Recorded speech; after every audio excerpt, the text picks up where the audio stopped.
সামগ্রিকভাবে পার্টিকে প্রতিনিধিত্ব করি না, সংগঠন করে।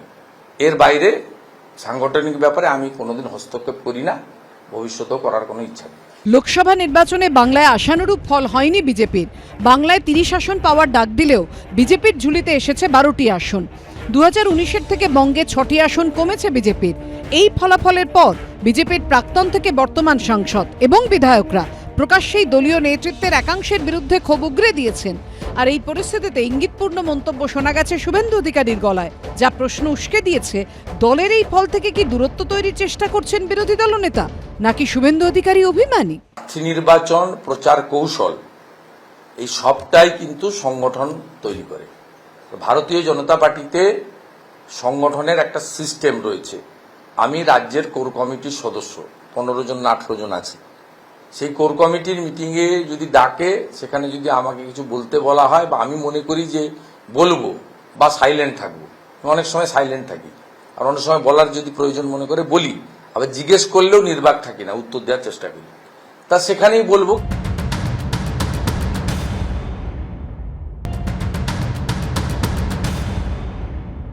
বিজেপি এখন গোষ্ঠীদ্বন্দ্বে দীর্ণ। দলের একটা বড় অংশ, দলের আদি গ্রুপ, সে বিজেপি একটা গোষ্ঠী, দলের কোন নেতার আত্মীয়, সব ফেসবুক পোস্ট, প্রার্থীদের ক্ষোভ, বিষাক্ত কথাবার্তা ভেতর থেকে উঠে আসছে এবং সেটা এই নেতা নেত্রীদের বিরুদ্ধে।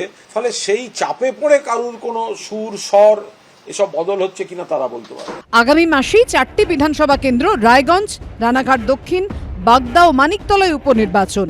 এই 4টি বিধানসভার মধ্যে 3টিতে 2021-এর বিধানসভা নির্বাচনে বিজেপি জিতেছিল, একটিতে জিতেছিল তৃণমূল।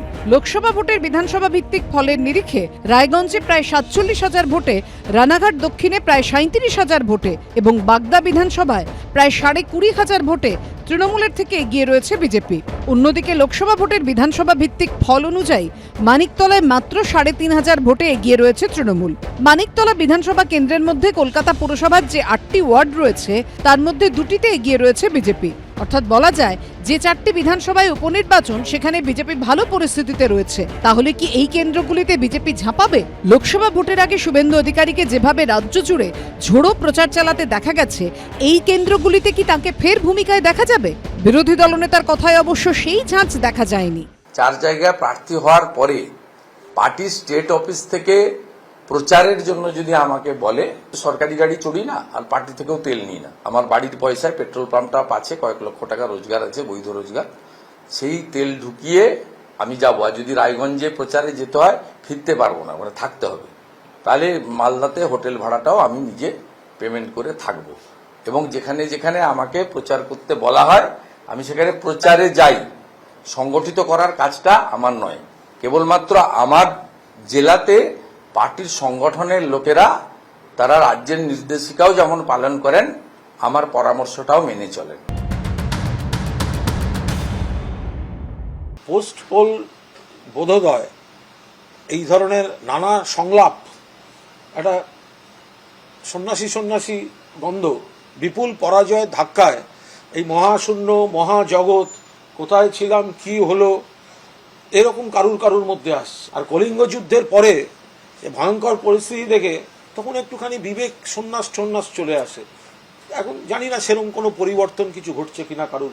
শুভেন্দু অধিকারীকে নিয়ে পার্টির ভিতরে কিংবা পার্টির বাইরে কোথাও কোনো সমস্যা নেই। পার্টির গঠনতন্ত্র অনুযায়ী তার সংগঠনে হস্তক্ষেপ করার কথা নয়, তো সেটাই তিনি বলেছেন। নতুন কি বলছেন? এটা তো এর মধ্যে কোনো বিতর্কের অবকাশই নেই। 10ই জুলাই রাজ্যের 4 বিধানসভা কেন্দ্রে উপনির্বাচন। তার আগে বিজেপির অন্দরের টানাপোড়েনের জল কোন দিকে গড়ায়, এখন সেটাই দেখার। শিবাশিস মৌলিক, কৃষ্ণেন্দু অধিকারী ও অরিত্রিক ভট্টাচার্য রিপোর্ট, এবিপি আনন্দ।